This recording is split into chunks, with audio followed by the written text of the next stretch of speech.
କେବଳ ତୋରି ପାଇଁ ମୁଁ ମୋ ବାପା ମାଆଙ୍କ ପାଖରେ ରଖିପାରିଲି ମୁଁ କଣ କହୁ ସେମାନଙ୍କୁ କିମିଆ କରିଛି କହୁଛନ୍ତି ଅଚିତ ତ ମାରୁ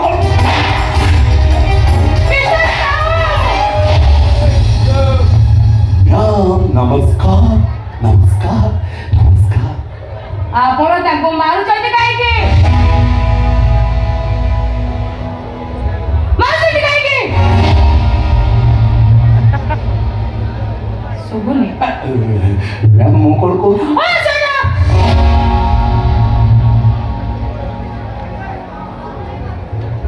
ଇଏ ହେଉଛନ୍ତି ଜଣେ ପ୍ରତିଭାବାନ ବ୍ୟକ୍ତି।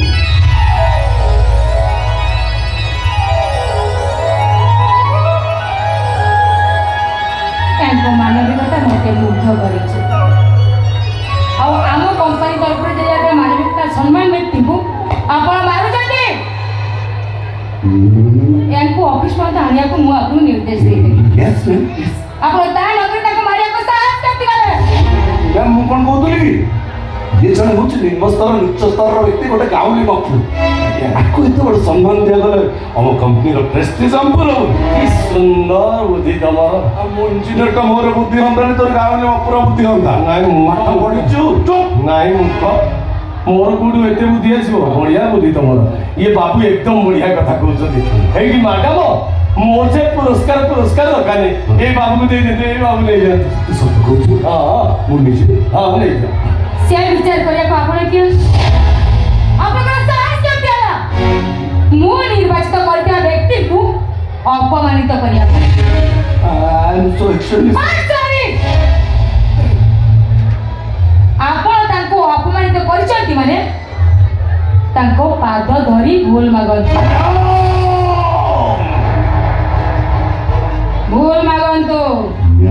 ମୁଁ ଆପଣଙ୍କ କମ୍ପାନୀର ଗଭର୍ଣ୍ଣିଂ ବଡିର ମେମ୍ବର ମୁଁ ଗୋଟେ କେମିକାଲ ଇଞ୍ଜିନିୟର ଏଇ ଗାଁରେ ବାପୁକୁ କ୍ଷମା ମାଗିବି ଆପଣଙ୍କର ଇଜ୍ଜତ ସମ୍ମାନ ରହିବ ତ?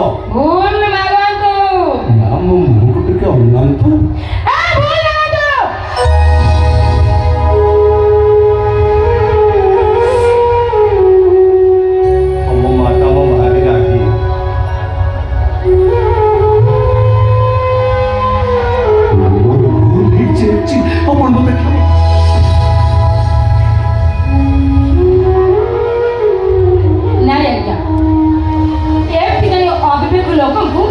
समवेदना जणाइबा आदौ ठीक नुह।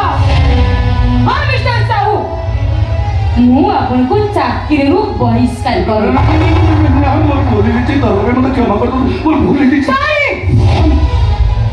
आपण घरे सामान टिके मानव टिके नथिबारु आपण मो कंपनी रे काम करिया अयोग्य। हाँ हाँ मु मानुची आपण जने भलो इंजीनियर आपण द्वारा मो कंपनी रे अनेक लाभ भी होउची एले मो प्रिंसिपल टिके अलग मानव के नथिबा व्यक्ति को मु घृणा करे नाई मैडम मो पाई का चाकरी चली जीवो मोर दरकार नहीं से सम्मान फमान मो मां भलो तो मु भलो मु चलली मो मां